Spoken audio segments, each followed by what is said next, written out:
ഇതാണ് ഇനി വരാൻ പോകുന്ന മാർക്കറ്റിംഗ് ടൂൾ അല്ലെങ്കിൽ മാർക്കറ്റിംഗ് ഏരിയ ഇതാണ് എന്ന് പറഞ്ഞിട്ട് എഡ്യൂക്കേറ്റ് ചെയ്തിട്ടാണ് കൊണ്ടുവന്നത്. ഡിജിറ്റൽ മാർക്കറ്റിംഗിലേക്ക് പുതിയതായിട്ട് വരുന്ന ഒരു സ്റ്റുഡന്റ് അല്ലെങ്കിൽ പുതിയതായിട്ട് വരുന്ന ഒരു വ്യക്തിനെ സംബന്ധിച്ചിടത്തോളം ഉണ്ടായിരിക്കേണ്ട ഒരു 2-3 സ്കില്ല് എന്തൊക്കെയാണെന്ന് ചോദിച്ചു കഴിഞ്ഞാൽ എന്തൊക്കെയായിരിക്കും പറയാൻ പറ്റുന്നത്? മുമ്പത്തെ ഒരു എക്സ്പീരിയൻസ് നോക്കിയാൽ മതി. കമ്പ്യൂട്ടർ വരുമ്പോൾ ആളുകൾ എപ്പോഴും പറഞ്ഞിരുന്നു കുറെ പേരുടെ ജോലി പോകും എന്നുള്ളത്. പക്ഷെ അവിടെ സംഭവിച്ചത് വേറൊരു ഇതാണ്. കോമ്പറ്റീഷൻ ഉള്ളത് എപ്പോഴും നല്ലതാണ്. കാരണം കോമ്പറ്റീഷൻ വരാൻ എന്താണ് കാരണം? ആ മേഖലയിൽ അത്രയും സ്കോപ്പ് ഉള്ളത് കൊണ്ടാണ്. പുതിയതായിട്ട് വരുന്ന ഒരു ഡിജിറ്റൽ മാർക്കറ്റിൽ വരുന്ന മിസ്റ്റേക്സ് അവോയ്ഡ് ചെയ്യാൻ പറ്റുന്ന മിസ്റ്റേക്സ് എന്തൊക്കെയാണ്, എന്തൊക്കെ ചെയ്യാൻ പാടില്ല എന്നാണ് തോന്നുന്നത്? ഇപ്പൊ കോമ്പറ്റീഷൻ ഇല്ലല്ലോ.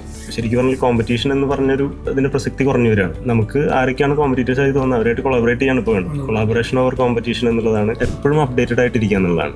ലേൺ ചെയ്യുക, പുതിയ പുതിയ അപ്ഡേറ്റ്സ് വന്നുകൊണ്ടിരിക്കുകയാണ് ഡെയിലി. ഡിജിറ്റൽ മാർക്കറ്റിംഗ് ഇത്രയും സ്പീഡിൽ ഗ്രോ ചെയ്യുന്ന ഒരു ഇൻഡസ്ട്രി ഉണ്ടോ എന്നുള്ള ഡൗട്ടാണ്. കാരണം ആർട്ടിഫിഷ്യൽ ഇന്റലിജൻസ് വന്നതോടുകൂടി അതിന്റെ സ്പീഡ് കൂടി. എന്താണ് നിങ്ങളുടെ വിഷൻ എന്നുള്ളത് ഫിക്സ് ചെയ്ത്, കാരണം നിങ്ങൾ കാലെടുത്ത് വെക്കാൻ പോകുന്നത് ഇന്ന് വേൾഡിലെ ഏറ്റവും സ്കോപ്പുള്ള ഒരു ഇൻഡസ്ട്രിയിലേക്കാണ് കാലെടുത്ത് വെക്കാൻ പോകുന്നത്. അപ്പോൾ അതിന് ഒരുപാട് ഫേസുകളുണ്ട്. അതായത് നമുക്ക് ഏത് മേഖലയിൽ വേണമെങ്കിലും എക്സൽ ചെയ്യാൻ പറ്റും, ഏത് രീതിയിലേക്ക് വേണമെങ്കിലും ഗ്രോ ചെയ്യാനുള്ള സ്കോപ്പുള്ള അത്രയും വലിയൊരു ഇൻഡസ്ട്രിയിലേക്കാണ് കാലെടുത്ത് വെക്കാൻ പോകുന്നത്.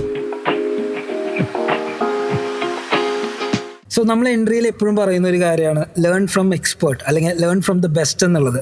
സോ ഇന്ന് ഡിജിറ്റൽ മാർക്കറ്റിംഗ് എന്നൊരു ഹോട്ട് ടോപ്പിക്കിനെ പറ്റി സംസാരിക്കാനായിട്ട് അല്ലെങ്കിൽ ഡിസ്കസ് ചെയ്യാനായിട്ട് നമ്മുടെ കൂടെയുള്ളത് watermelon ads CEO Deepu K ദിവാകരനാണ്. Welcome sir. Welcome George. Sir, ഇപ്പോൾ നമ്മൾ പറയുകയാണെങ്കിൽ ഒരു 14 years മുൻപാണ് വാട്ടർമെലൺ ആഡ്സ് എന്ന് പറഞ്ഞിട്ടുള്ള ഒരു സ്ഥാപനമായിട്ട് സാർ മുന്നോട്ട് പോകുന്നത്. ഇന്നത്തെ അത്ര പോപ്പുലറും അല്ല ഡിജിറ്റൽ മാർക്കറ്റിംഗ് എന്ന് പറയുന്നത്. സോ എങ്ങനെയാണ് ആ ഒരു കോൺഫിഡൻസ് വന്നത്, അല്ലെങ്കിൽ എങ്ങനത്തെ രീതിയിലൊക്കെ ആയിരിക്കും ഡിജിറ്റൽ മാർക്കറ്റിംഗ് എന്നുള്ളൊരു തോട്ട് പ്രോസസ്സിലാണ് അതിലേക്ക് എൻ്റർ ചെയ്യണത്? അതായത് 2011 ഞാനിത് വാട്ടർമെലൺ തുടങ്ങുമ്പോൾ ഡിജിറ്റൽ മാർക്കറ്റിംഗ് എന്നുള്ളൊരു ടേം പോലും ഇല്ല. അത് ഫെമിലിയർ അല്ല. പലർക്കും ഓൺലൈൻ അഡ്വർടൈസിംഗ് എന്ന് പറയുമ്പോൾ നമ്മൾ ക്ലയൻസിനൊക്കെ അപ്രോച്ച് ചെയ്യുമ്പോൾ തന്നെ അതിൻ്റെ സ്കോപ്പും കാര്യങ്ങളൊന്നും ക്ലയൻസിനും അറിയില്ല. നമ്മൾ ശരിക്കും പറഞ്ഞാൽ എഡ്യൂക്കേറ്റ് ചെയ്യാണ് ചെയ്തിട്ടുള്ളത്. ക്ലയൻസിനെ എഡ്യൂക്കേറ്റ് ചെയ്ത് ഇതാണ് ഇനി വരാൻ പോകുന്ന അടുത്ത മാർക്കറ്റിംഗ് ടൂൾ അല്ലെങ്കിൽ മാർക്കറ്റിംഗ് ഏരിയ ഇതാണ് എന്ന് പറഞ്ഞിട്ട് എഡ്യൂക്കേറ്റ് ചെയ്തിട്ടാണ് കൊണ്ടുവന്നിട്ടുള്ളത്. പലർക്കും ഇന്ന് വളരെ ആക്റ്റീവായിട്ട് ചെയ്യുന്ന നമ്മുടെ ക്ലയൻസ്, നമുക്ക് അത്രയും ലോങ് ടൈമുള്ള ക്ലയൻസ് ഉണ്ട്. അപ്പോൾ പല ക്ലയൻസിനും വന്ന് കൺവിൻസ് ചെയ്യുമ്പോൾ അവർ പറഞ്ഞ് ഗൂഗിളൊക്കെ നോക്കിയിട്ട് ആരാണ് ഇത് വിളിക്കുക. കാരണം സ്മാർട്ട് ഫോൺ പോലും വന്ന് അത്രയും ഇതില്ല, അത്രയും അവൈലബിൾ അല്ല. അപ്പോൾ ആ ഒരു കാലഘട്ടത്തിലാണ് നമ്മൾ തുടങ്ങി വെച്ചിട്ടുണ്ടായിരുന്നത്. പിന്നീട് ഓരോ സ്റ്റെപ്പ് നമ്മൾ പ്രതീക്ഷിക്കാത്ത സ്റ്റെപ്പുകളും വന്നു. അതായത് സോഷ്യൽ മീഡിയ മാർക്കറ്റിംഗ് ഇല്ല, അന്ന് പെയ്ഡ് മാർക്കറ്റിംഗ് ഇല്ല സോഷ്യൽ മീഡിയയിൽ. അപ്പോൾ അന്നൊക്കെ ക്ലയൻസിന് പലപ്പോഴും നമ്മൾ ടാഗിങ് ഒക്കെ വഴിയാണ്, മാനുവൽ ടാഗിങ് വഴിയൊക്കെയാണ് നമ്മൾ ചെയ്തിരുന്നത്. അതായത് പോസ്റ്റ് റീച്ച് ചെയ്തിരുന്നതൊക്കെ.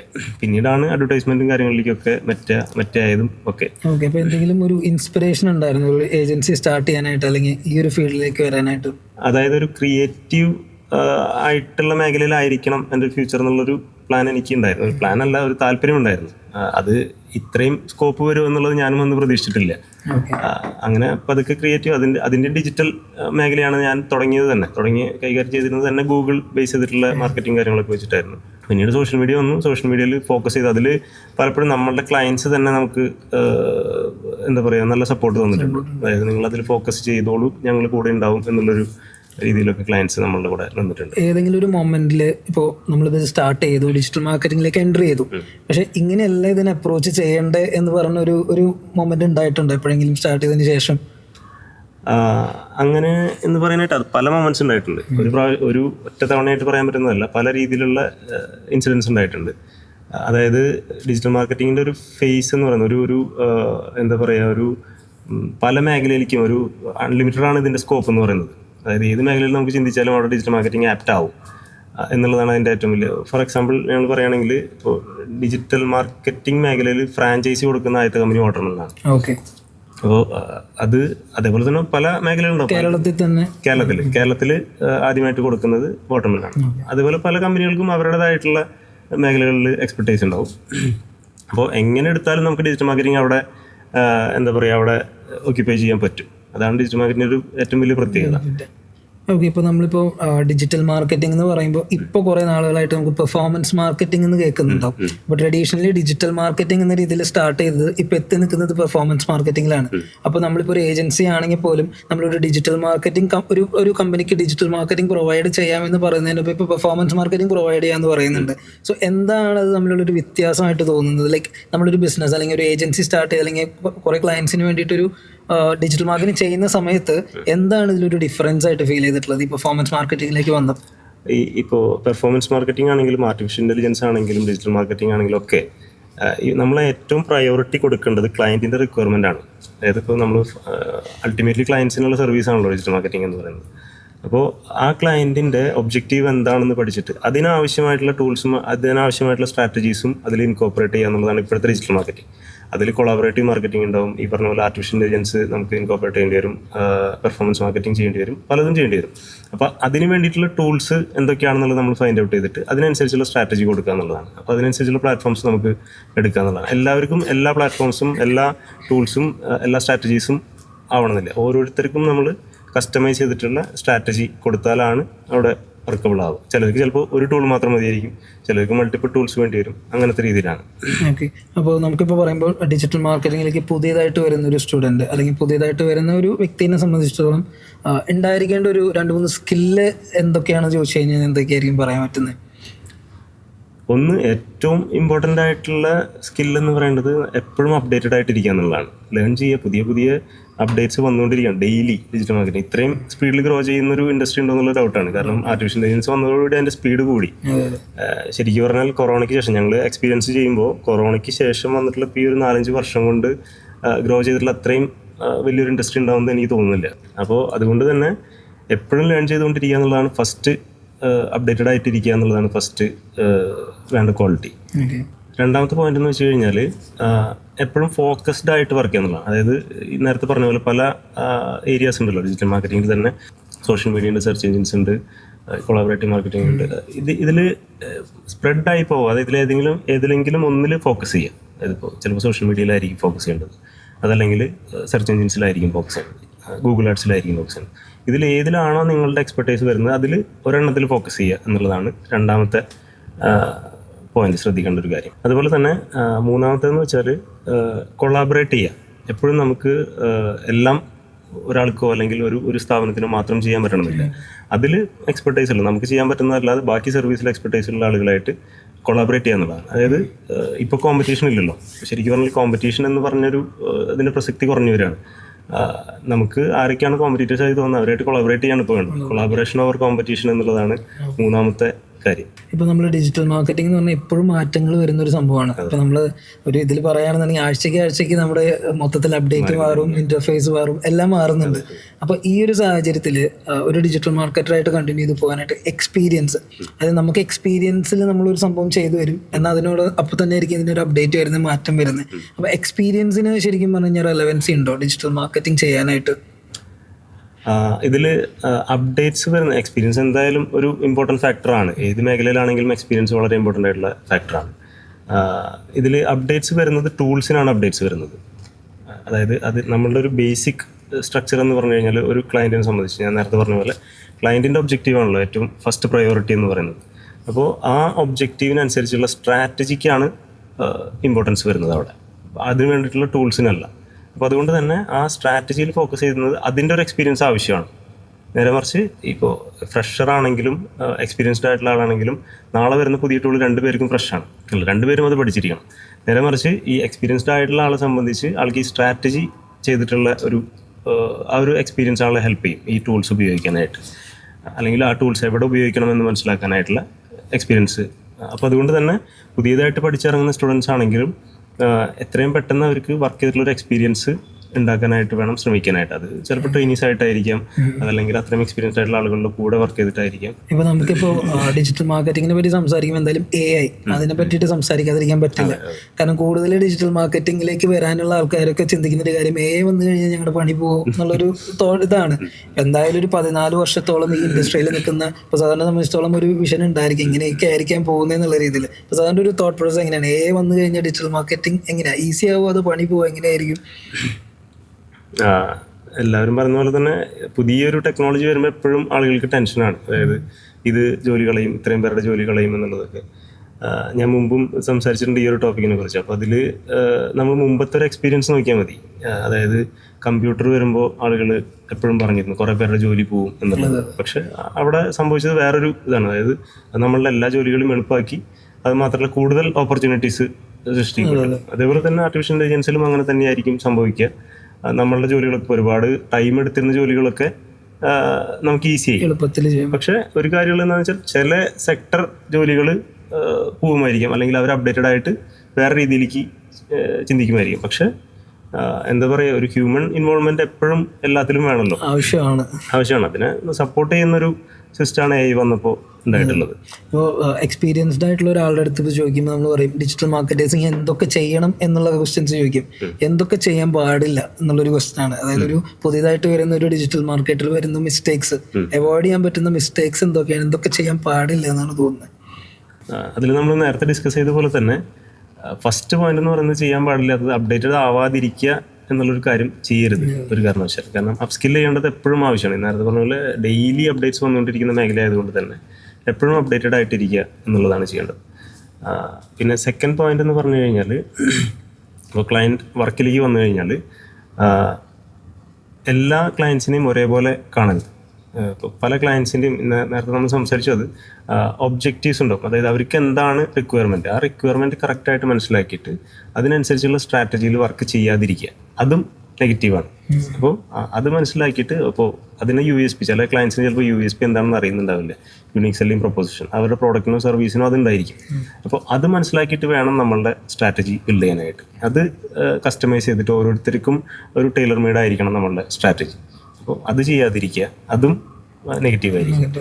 അതുപോലെ തന്നെ പെയ്ഡ് പ്രൊമോഷൻസിൽ മാത്രം ഡിപ്പെൻഡ് ചെയ്യാതിരിക്കുക. അതായത് ഇപ്പോൾ സോഷ്യൽ മീഡിയ, പലരുടെയും ഡിജിറ്റൽ മാർക്കറ്റിങ്ങിൻ്റെ ഒരു കൺസെപ്റ്റ് എന്താണെന്ന് വെച്ച് കഴിഞ്ഞാൽ, നമ്മൾ മെറ്റ എടുക്കുന്നു അല്ലെങ്കിൽ ഗൂഗിൾ ആഡ്സ് എടുക്കുന്നു, അതിൽ ആഡ് കൊടുക്കുന്നു, സ്റ്റാർട്ട് ചെയ്യുന്നു, ലീഡ്സ് ജനറേറ്റ് ചെയ്യുന്നു. ഇത് മാത്രമാണ് ഡിജിറ്റൽ മാർക്കറ്റിംഗ് എന്നുള്ളതാണ്. ഇത് മാത്രമല്ല, ഓൺലൈൻ ഡിജിറ്റൽ എന്ന് പറഞ്ഞാൽ തന്നെയും നമ്മൾ ക്ലയൻറ്റിൻ്റെ സൈഡിൽ നിന്ന് ചിന്തിച്ച് അവർക്ക് എന്തൊക്കെ ഓഫ്ലൈൻ ആക്ടിവിറ്റീസ് കൊടുക്കാൻ പറ്റും, അതേപോലെ തന്നെ ഓർഗാനിക് ആയിട്ടുള്ള റീച്ച് എങ്ങനെ കൊടുക്കാൻ പറ്റും, മറ്റുള്ളവരുമായിട്ട് അസോസിയേറ്റ് ചെയ്തിട്ട് കൊളാബറേഷൻ വഴിയൊക്കെ എങ്ങനെ അവരുടെ ബ്രാൻഡ് പ്രൊമോട്ട് ചെയ്യാൻ പറ്റും, അല്ലെങ്കിൽ അവർക്ക് സെയിൽസ് ഉണ്ടാക്കാൻ പറ്റും, അങ്ങനെയൊക്കെ ചിന്തിച്ചിട്ട് പല മേഖലകളിൽ കൂടെ ചിന്തിച്ചിട്ട് വേണം.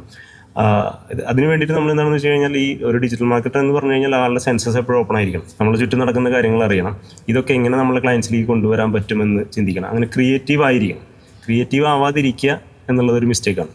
അപ്പോൾ അങ്ങനെ ഓപ്പൺ ആയിട്ട് നമ്മൾ ഓർഗാനിക് വേയിലൂടെ എങ്ങനെ ക്ലയൻറ്റിന് റിസൾട്ട് എത്തിച്ചു കൊടുക്കാം എന്നുള്ളൊരു പോയിന്റും ഇമ്പോർട്ടൻ്റ് ആണ്. അപ്പോൾ എസ്പെഷ്യലി ലൈക്ക് ഇപ്പോൾ ക്രിയേറ്റീവ് ആവണമെന്ന് പറയുമ്പോൾ എനിക്ക് തോന്നുന്നത് വെച്ച് കഴിഞ്ഞാൽ ഇപ്പോൾ ഡിജിറ്റൽ മാർക്കറ്റേഴ്സ് ആണെന്നുണ്ടെങ്കിൽ ഇപ്പോൾ കുറേ ഏജൻസീസ് വരുന്നുണ്ട്, അല്ലെങ്കിൽ കുറേ ഡിജിറ്റൽ മാർക്കറ്റേഴ്സ് വരുന്നുണ്ട്. ഇപ്പോൾ കോമ്പറ്റീഷൻ സ്വാഭാവികമായിട്ട് ആളുകൾ ചിന്തിക്കുന്നുണ്ടാവും, ലൈക്ക് ഇത് ഭയങ്കര കോമ്പറ്റീഷൻ ഉള്ളൊരു ഫീൽഡാണ്, ഞങ്ങളിതിൽ എൻ്റർ ചെയ്ത് കഴിഞ്ഞ് കഴിഞ്ഞാൽ ഞങ്ങൾക്ക് ഇതൊന്നും ഒരു ബെനിഫിറ്റ് ഒന്നും ഉണ്ടാവില്ല എന്ന് ചിന്തിക്കുന്നവരുണ്ടായിരിക്കും. അപ്പോൾ ആ ഒരു അങ്ങനത്തെ ഒരു തോട്ട് ഉള്ള ആളുകൾക്കൊക്കെ നമുക്ക് എന്താ പറയാൻ പറ്റുന്നത് വിത്ത് യുവർ എക്സ്പീരിയൻസ്?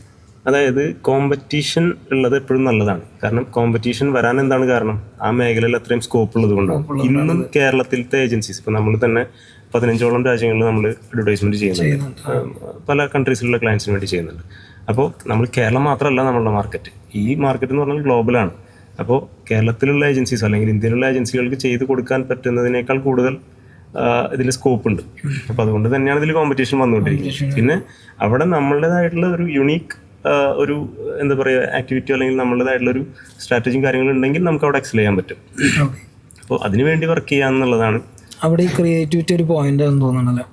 തീർച്ചയായിട്ടും ക്രിയേറ്റിവിറ്റിക്ക് ഒരുപാട് ഇമ്പോർട്ടൻസ് ഉള്ള മേഖലയാണ്. കാരണം എന്താണെന്ന് വെച്ച് കഴിഞ്ഞാൽ, ഞാൻ നേരത്തെ പറഞ്ഞ പോലെ ഡിജിറ്റൽ ടൂൾസ് മാത്രമല്ല നമ്മളവിടെ ചെയ്യേണ്ടത്. ഇപ്പോൾ പലപ്പോഴും ഞാൻ പറയാറുള്ള ഡിജിറ്റൽ മാർക്കറ്റിംഗ് എന്ന് പറയുന്നത് അതായത് മാർക്കറ്റിംഗ് എന്ന് പറയുന്ന വലിയൊരു ടോപ്പിക്കിൻ്റെ ഒരു 90% ഇപ്പോൾ ഡിജിറ്റൽ മാർക്കറ്റിംഗ് ആണ്. അപ്പോൾ പണ്ടൊക്കെ ഞാൻ പറയാണ്, മാർക്കറ്റിങ്ങിൽ ശരിക്കും പറഞ്ഞാൽ മാർക്കറ്റിംഗും സെയിൽസും ഒക്കെ കണക്റ്റഡ് ആയിട്ട് കിടക്കുന്ന ഏരിയ ആണല്ലോ. അപ്പോൾ ഇതിൽ മാർക്കറ്റിംഗ് ത്രൂ സെയിൽസിലേക്ക് വരുമ്പോൾ കസ്റ്റമേഴ്സിൻ്റെ ഇമോഷൻസ്, അതേപോലെ തന്നെ സെൻസസ് നമുക്ക് എത്രത്തോളം എൻഗേജ് ചെയ്യിപ്പിക്കാൻ പറ്റുന്നു, അവിടെയാണ് നമുക്ക് അതൊരു സെയിലായിട്ട് കൺവേർട്ട് ചെയ്യാൻ പറ്റുക. ഒരു എക്സാമ്പിൾ പറഞ്ഞുതരാം. ഞാൻ പലപ്പോഴും പറയാറുള്ളൊരു സ്റ്റുഡൻസ്, നമ്മളുടെ ഓഫീസിലൊക്കെ നമ്മൾ ഒരു മീറ്റിങ്ങിൽ പറയാറുള്ള കാര്യമാണ്, 5 സെൻസസ് ഉണ്ടല്ലോ മനുഷ്യനെ സംബന്ധിച്ച്. 5 സെൻസസ് ഉണ്ട്. ടച്ച് വരുന്നുണ്ട്, വിഷൻ വരുന്നുണ്ട്, ഓഡിയോ വരുന്നുണ്ട്, ടേസ്റ്റ് വരുന്നുണ്ട്, സ്മെല്ല് വരുന്നുണ്ട്. ഇതിൽ എത്രത്തോളം സെൻസസിനെ നമുക്ക് ഈ നമ്മളുടെ മാർക്കറ്റിങ്ങോ സെയിൽസോ ആയിട്ട് കണക്ട് ചെയ്യാൻ പറ്റുന്നു, എൻഗേജ് ചെയ്യിപ്പിക്കാൻ പറ്റുന്നു, അതിനനുസരിച്ച് അവിടെ ബിസിനസ് ജനറേഷൻ കൂടും. അത് ഏറ്റവും യൂസ്ഫുള്ളായിട്ട് ഏറ്റവും ക്രിയേറ്റീവായിട്ട് യൂസ് ചെയ്യുന്ന മേഖല ഓട്ടോമൊബൈൽ ഇൻഡസ്ട്രിയാണ്. നമുക്ക് പലർക്കും എക്സ്പീരിയൻസ് ഉണ്ടാവും. അത് ഇപ്പോൾ കാറാണെങ്കിലും ബൈക്കാണെങ്കിലും നമ്മളൊരു ഷോറൂമിൽ പോയി കഴിഞ്ഞാൽ, ആ കമ്പനി ഷോറൂമിൽ പോയി കഴിഞ്ഞാൽ അവർ നമ്മൾ വെൽക്കം ചെയ്യുന്നത് അവിടുത്തെ ഒരു മാർക്കറ്റിംഗ് എക്സിക്യൂട്ടീവ് ഉണ്ടായിരിക്കും. ചിലപ്പോൾ അവരെ ഇത് എത്രത്തോളം പഠിപ്പിച്ചിട്ടുണ്ടാവുമെന്ന് എനിക്കറിയില്ല, പക്ഷേ അവരുടെ ട്രെയിനിങ്ങിൽ ഇത് ഇൻവോൾവ് ആണ്. അവർ വന്നു കഴിഞ്ഞാൽ നമ്മൾ ഷെയ്ക്കൻ്റെ കൊടുത്തിട്ട് നമ്മളെ കൊണ്ടുവന്ന് ഇരുത്തുകയാണ് ചെയ്യുക. എന്നിട്ട് അവർ നമ്മൾ ഏത് വണ്ടിയാണോ അല്ലെങ്കിൽ ഏത് കാറാണോ ബൈക്കാണോ നോക്കി വന്നിട്ടുള്ളത് അതിനെക്കുറിച്ച് എക്സ്പ്ലെയിൻ ചെയ്യും. അവിടെ നമ്മളുടെ ഒരു സെൻസ് വർക്ക് ചെയ്തു നമ്മൾ കേട്ടുകൊണ്ടിരിക്കുകയാണ്. നമ്മളുടെ വണ്ടീനെ കുറിച്ചുള്ള നല്ല കാര്യങ്ങൾ മാത്രമാണ് കേട്ടുകൊണ്ടിരിക്കുന്നത്. അതൊരു പോസിറ്റീവ് ഇമ്പാക്റ്റ് ഉണ്ടാക്കിക്കൊണ്ടിരിക്കുന്നുണ്ട്. അത് കഴിയുമ്പോൾ കുറച്ച് നേരം സംസാരിച്ചുകൊണ്ടിരിക്കുമ്പോൾ അവർ നമ്മളെ ബ്രോഷേഴ്സൊക്കെ കാണിക്കും. അപ്പോൾ അവിടെ വിഷൻ വന്നു. അതിലെ ഏറ്റവും നല്ല വണ്ടിയുടെ അവരുടെ ഫുൾ ഓപ്ഷൻ വണ്ടിയുടെ പിക്ചേഴ്സും ഏറ്റവും നല്ല കളറായിരിക്കും അതിൽ ചെയ്യുന്നുണ്ടാവും. ഒരു കാര്യം ശ്രദ്ധിച്ചറിയാം, ഈ അവർ പരസ്യം ചെയ്യുന്ന കളറായിരിക്കും ആ വണ്ടി ഏറ്റവും കൂടുതൽ ഇറങ്ങിയിട്ടുണ്ടാവുക. അതതിൻ്റെ ഒരു എക്സാമ്പിളാണ്. അപ്പോൾ അവിടെ വിഷൻ ഇൻവോൾവ് ആയി. അത് കഴിഞ്ഞ് കുറച്ച് കഴിയുമ്പോൾ നമുക്കൊരു ജ്യൂസ് വരും അവിടെ നിന്ന്. ഒന്നുകിൽ മധുരമുള്ള ജ്യൂസ് അല്ലെങ്കിൽ ചായ കോഫിയൊക്കെ ആയിരിക്കും. അപ്പോൾ അവിടെ അത് മധുരമൊക്കെ ഇട്ടിട്ടുള്ളതായിരിക്കും. അത് എന്തിനു വേണ്ടിയിട്ടാണ്? അത് നമ്മൾ കുടിച്ച് കഴിയുമ്പോൾ നമ്മൾ കുറച്ചും കൂടി ഓപ്പൺ ആവും. മധുരം നമ്മളുടെ എൻസൈംസും ഇതൊക്കെ ആക്ടിവേറ്റ് ചെയ്തിട്ട് നമ്മൾ ഹാപ്പി ഹോർമോൺസ് ഒക്കെ ഡെവലപ്പ് ചെയ്യും. അപ്പോൾ നമ്മൾ കുറച്ചും കൂടി ഇവർ പറയുന്നതിനോട് കുറച്ചും കൂടി ഇൻട്രസ്റ്റഡ് ആയിട്ട് ഇരിക്കാൻ വേണ്ടിയിട്ടാണ്. അതിനുശേഷം നമ്മൾ സംസാരിച്ച് കഴിയുമ്പോൾ അവർ വണ്ടി കൊണ്ടുവന്ന് കാണിക്കുകയാണ് ചെയ്യുക. വണ്ടി കൊണ്ടുവന്ന് കാണിക്കുമ്പോൾ നമ്മൾ അവിടെ ഫുൾ ഓപ്ഷൻ വണ്ടിയായിരിക്കും ഉണ്ടാവുക. എല്ലാ സെറ്റിങ്സും അറേഞ്ച്മെൻറ്റ്സും അതിലുണ്ടായിരിക്കും. നമ്മളത് വണ്ടിയൊക്കെ ഒന്ന് ടച്ച് ചെയ്ത് നോക്കും, അല്ലേ, തൊട്ട് നോക്കും, വണ്ടിയുടെ ചുറ്റും നടന്ന് കാണും. അപ്പോൾ അവിടെ വിഷൻ ഇൻവോൾവായി, ടച്ച് ഇൻവോൾവായി, അവർ സംസാരിച്ചുകൊണ്ടിരിക്കുന്നുണ്ടാവും, ഓഡിയോ ഇൻവോൾവായി. അതിനുശേഷം നമ്മൾ വണ്ടിയുടെ അകത്തേക്ക് കയറും. പുതിയ വണ്ടിക്ക് എപ്പോഴും ഒരു സ്മെല്ലുണ്ടായിരിക്കും. നമുക്ക് എല്ലാവർക്കും ഒരു അട്രാക്റ്റഡ് ആയിട്ടുള്ളൊരു സ്മെല്ലായിരിക്കും. അവിടെ അഞ്ചാമത്തെ ഇതും ആക്റ്റീവ് ആവുകയാണ്, അതായത് സ്മെല്ലും ആക്റ്റീവ് ആവുകയാണ്. അപ്പോൾ നേരത്തെ പറഞ്ഞ പോലെ audio, vision, smell, touch, taste, 5 ഇതും സെൻസസും ആക്റ്റീവ് ആയി. എന്നിട്ട് നമ്മൾ ടെസ്റ്റ് ഡ്രൈവ് എടുക്കും. ടെസ്റ്റ് ഡ്രൈവ് എടുക്കുമ്പോൾ വണ്ടിയുടെ സൗണ്ട് നമ്മൾ വീണ്ടും കേൾക്കുകയാണ്. അവർ പാട്ട് വയ്ക്കും, അതിലത്തെ ഏറ്റവും നല്ല മ്യൂസിക് സിസ്റ്റം ആയിരിക്കും. ആ സിസ്റ്റത്തിൽ പാട്ട് വയ്ക്കും. വീണ്ടും ഓഡിയോ, അവർ പറയുന്ന കാര്യങ്ങൾ നമ്മൾ കേൾക്കുന്നുണ്ട്, ടച്ച് ചെയ്യുന്നുണ്ട്, വണ്ടി സ്മെല്ല് ചെയ്യുന്നുണ്ട്. അങ്ങനെ ടെസ്റ്റ് ഡ്രൈവ് കഴിഞ്ഞ് വന്നിട്ട് നമ്മൾ എക്സ്പീരിയൻസ് ചെയ്തിട്ടുള്ള കാര്യമായിരിക്കും.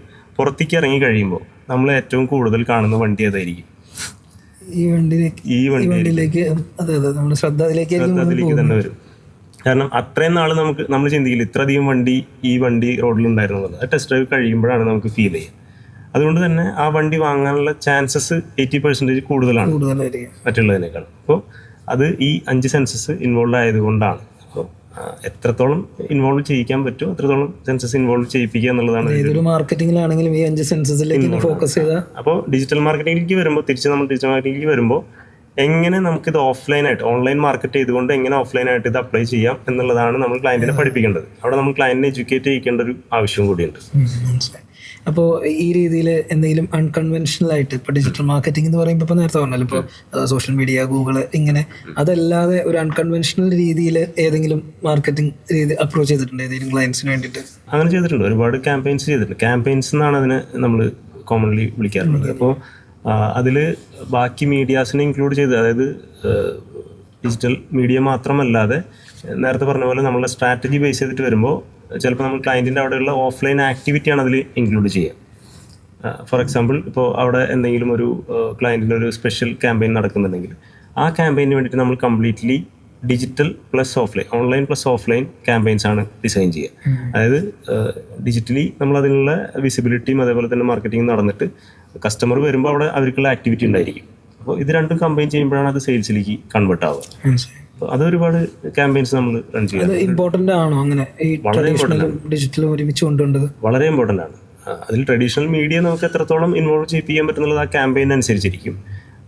പക്ഷേ നമ്മളുടെ ക്ലയൻറ്റിൻ്റെ അവിടെയുള്ള ആക്ടിവിറ്റീസിന് ഇമ്പോർട്ടൻസ് ഉണ്ട്. അതായത് നമ്മളുടെ ക്ലയൻറ്റിൻ്റെ കസ്റ്റമേഴ്സിനെ ക്ലയൻറ്റിൻ്റെ അവിടേക്ക് എത്തിക്കാനുള്ള അവിടുത്തെ ആക്ടിവിറ്റീസ് ഇമ്പോർട്ടൻ്റ് ആണ്. അത് ചിലപ്പോൾ ഒരു ഓഫർ ആയിരിക്കാം, ആ ഓഫർ ബേസ് ചെയ്തിട്ട് അവർ ചെയ്യേണ്ട എന്തെങ്കിലും കാര്യങ്ങളായിരിക്കാം.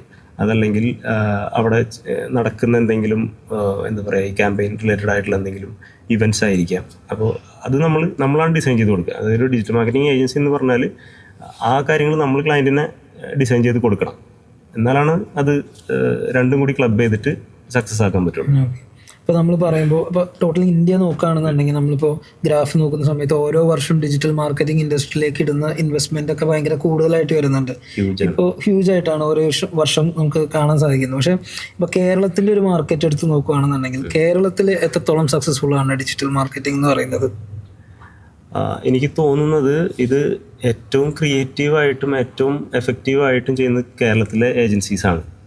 വളരെ ക്രിയേറ്റീവായിട്ട്. കാരണം ഇൻ്റർനാഷണൽ ഒരു എന്താ പറയുക ഒരു ഒബ്സർവേഷനൊക്കെ വന്നിട്ടുള്ളത് കേരളത്തിലെ ഏജൻസികൾക്കും കേരളത്തിലത്തെ ക്യാമ്പയിൻസിനൊക്കെയാണ്.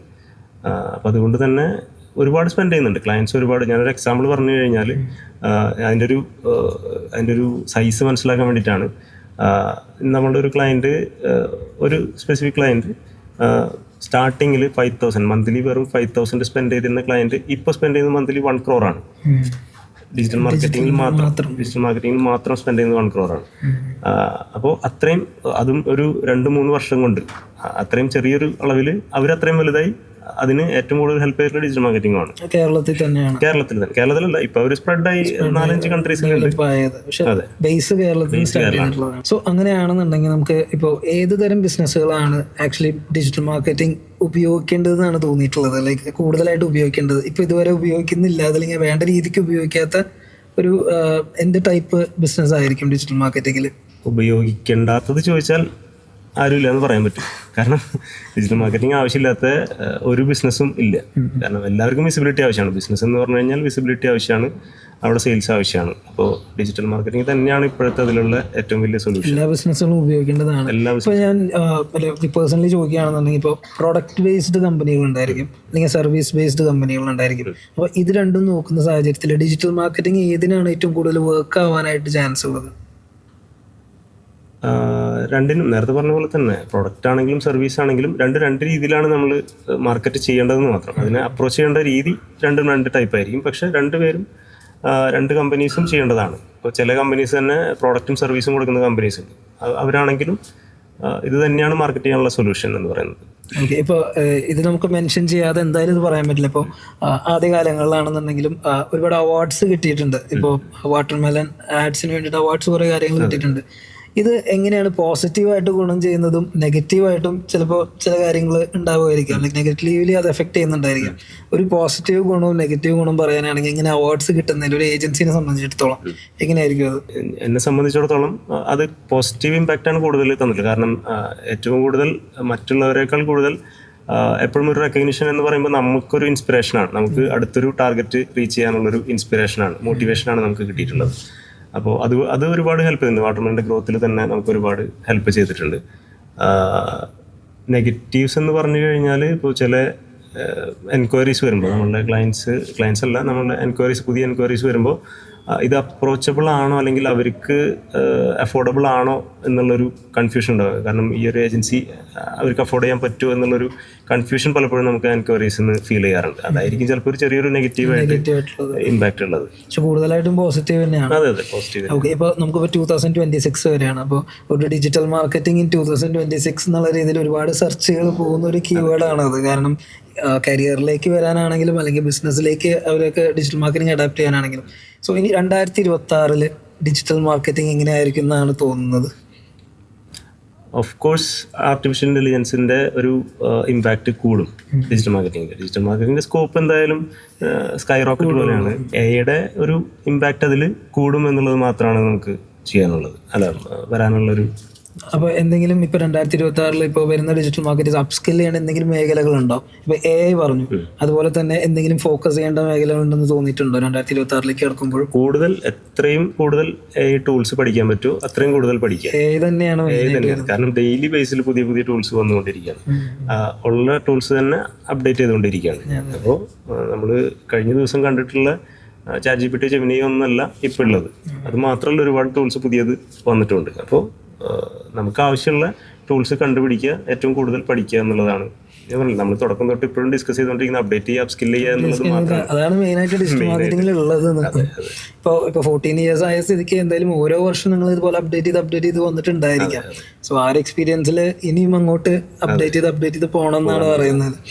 ഓക്കെ, അപ്പോൾ നമ്മുടെ ഇനി ഡിജിറ്റൽ മാർക്കറ്റിംഗ് പഠിക്കാനിരിക്കുന്ന സ്റ്റുഡൻസിൻ്റെ അടുത്ത് കുറേ കൺഫ്യൂഷൻസ് ഉണ്ടാവും അവർക്ക്. ഈ പറഞ്ഞ ഇപ്പം നമ്മൾ ഇത്രയും നേരം ഡിസ്കസ് ചെയ്ത കാര്യങ്ങൾ, AI ജോലി കിട്ടുമോ, ഡിമാൻഡ് ഉണ്ടോ, ഇങ്ങനെയൊക്കെ സംശയിക്കുന്ന സ്റ്റുഡൻസിൻ്റെ അടുത്ത് ഇപ്പോൾ ഒരു ഇത്രയും എക്സ്പീരിയൻസ്ഡ് ആയിട്ടുള്ള ഒരാളെന്നുള്ള രീതിക്ക് ഈ പഠിക്കാൻ പോകുന്ന സ്റ്റുഡൻസിൻ്റെ അടുത്ത് എന്താണ് പറയാനുള്ളത് നമുക്ക്? ഡിജിറ്റൽ മാർക്കറ്റിംഗ് കോഴ്സ് പഠിക്കാൻ പോകുന്ന സ്റ്റുഡൻസിൻ്റെ അടുത്ത് പറയാനുള്ളത്, നിങ്ങൾ ആദ്യം നിങ്ങളുടെ ഒരു ഗോൾ സെറ്റ് ചെയ്യുക. ചിലർക്ക് ഈ പറഞ്ഞ പോലെ ഒരു സ്റ്റാർട്ടപ്പ് തുടങ്ങുക, അതല്ലെങ്കിൽ ചിലർക്ക് ജോബായിരിക്കും, ആ ജോബിൽ എക്സൽ ചെയ്യുക എന്നുള്ളതായിരിക്കും. അപ്പോൾ എന്താണ് നിങ്ങളുടെ വിഷൻ എന്നുള്ളത് ഫിക്സ് ചെയ്ത്, കാരണം നിങ്ങൾ കാലെടുത്ത് വെക്കാൻ പോകുന്നത് അത്രയും ഇന്ന് വേൾഡിലെ ഏറ്റവും സ്കോപ്പുള്ള ഒരു ഇൻഡസ്ട്രിയിലേക്കാണ് കാലെടുത്ത് വെക്കാൻ പോകുന്നത്. അപ്പോൾ അതിന് ഒരുപാട് ഫേസുകളുണ്ട്. അതായത് നമുക്ക് ഏത് മേഖലയിൽ വേണമെങ്കിലും എക്സൽ ചെയ്യാൻ പറ്റും, ഏത് രീതിയിലേക്ക് വേണമെങ്കിലും ഗ്രോ ചെയ്യാനുള്ള സ്കോപ്പുള്ള അത്രയും വലിയൊരു ഇൻഡസ്ട്രിയിലേക്കാണ് കാലെടുത്ത് വയ്ക്കാൻ പോകുന്നത്. അപ്പോൾ എന്താണ് നിങ്ങളുടെ വിഷൻ, എത്ര ചെറുതോ എത്ര വലുതോ ആയിക്കോട്ടെ, ആ വിഷൻ ആദ്യം ഫിക്സ് ചെയ്തതിന് ശേഷം നിങ്ങൾ തുടങ്ങുക. അത് തുടങ്ങിക്കഴിഞ്ഞാൽ അവിടെ നിന്ന് പിന്നെ ഇത് പഠിച്ചെടുത്ത് കഴിഞ്ഞാൽ നിങ്ങൾക്ക് പുതിയൊരു കമ്പനി തുടങ്ങാനാണെങ്കിലോ അല്ലെങ്കിൽ ജോബിനാണെങ്കിലോ അത്രയും സ്കോപ്പുകളുണ്ട്. ഞാൻ നേരെ തിരിച്ചായിരുന്നു. കാരണം നമ്മൾ തുടങ്ങുന്ന സമയത്ത് ഡിജിറ്റൽ മാർക്കറ്റിംഗ് ഇല്ലാത്തത് കൊണ്ട് തന്നെ പിന്നീട് നമ്മൾ പഠിച്ച് വന്നിട്ടാണ് ഇതിൻ്റെ സ്കോപ്പും കാര്യങ്ങളൊക്കെ കൂടുതൽ മനസ്സിലാക്കുന്നത്. അതിനുശേഷമാണ് ഞാൻ പിന്നെ വാട്ടർമെലൻ ബേസ് ചെയ്തുകൊണ്ട് തന്നെ എനിക്കിപ്പോൾ 3 സ്റ്റാർട്ടപ്പുകൾ പുതിയത് തുടങ്ങിയിട്ടുണ്ട്. അപ്പോൾ അതിൻ്റെ സ്കോപ്പ് മനസ്സിലാക്കിയത് കൊണ്ടാണ്. അപ്പോൾ അതിലേറ്റവും ലേറ്റസ്റ്റ് നമുക്കൊരു പ്രൊഡക്ഷൻ കമ്പനിയുണ്ട്, ലെൻസ് ആൻഡ് ബ്രെയിൻസ് എന്ന് പറഞ്ഞുള്ളൊരു പ്രൊഡക്ഷൻ കമ്പനിയുണ്ട്. അതേപോലെ തന്നെ ഇപ്പോൾ പുതിയതായിട്ട് നമ്മൾ തുടങ്ങാൻ പോകുന്ന ഒരു മിഥിഹാസ എന്ന് പറഞ്ഞിട്ടുള്ളൊരു സ്പിരിച്വൽ റിസർച്ചിൻ്റെ ഒരു സംഭവം ചെയ്യുന്നുണ്ട്. അത് കഴിഞ്ഞ ദിവസം ഗവർണറായിരുന്നു അതിൻ്റെ ലോഗോ ഇനോഗ്രേറ്റ് ചെയ്തത്. അങ്ങനെ പുതിയ സംരംഭങ്ങളിലേക്ക് കടക്കാനും ഡിജിറ്റൽ മാർക്കറ്റിംഗ് ഒരുപാട് ഹെൽപ്പ് ചെയ്യും. ശരിക്കും പറഞ്ഞാൽ ഇന്ന് ഒരു യങ് ഏജിലേക്ക് കടന്ന് കഴിയുന്ന എല്ലാവരും പഠിച്ചിരിക്കേണ്ട ഒരു സ്കില്ലായിട്ട് മാറിയിരിക്കുകയാണ് ഡിജിറ്റൽ മാർക്കറ്റിംഗ്. സോ എന്തായാലും പഠിക്കാൻ പോകുന്ന സ്റ്റുഡൻസിനെല്ലാം വാല്യുബിൾ ആയിട്ടുള്ള കുറേ കാര്യങ്ങൾ, കുറേ ഇൻസൈറ്റ്സ് ആണ് കിട്ടിയത്, അതും from the expert it self. അപ്പോൾ ഇനിയും ഇതുപോലെയുള്ള ടോക്സ് ഒക്കെ ആയിട്ട് നമ്മൾ വരുന്നതായിരിക്കും. നമ്മുടെ എൻട്രി ചാറ്റ് അഡ്വർടൈസിങ്ങിൻ്റെ ഭാഗമായിട്ട് ഇനിയും ഓരോ സ്റ്റുഡൻസിനും അല്ലെങ്കിൽ ഡിജിറ്റൽ മാർക്കറ്റിംഗ് ആഗ്രഹിക്കുന്നവർക്കെല്ലാം യൂസ്ഫുൾ ആവുന്ന തരത്തിലുള്ള വീഡിയോസ് ആയിട്ട് നമ്മൾ ഇനിയും വരുന്നതായിരിക്കും. സോ എല്ലാവരും stay tuned and sir once again thank you so much. Thank you so much. Thank U.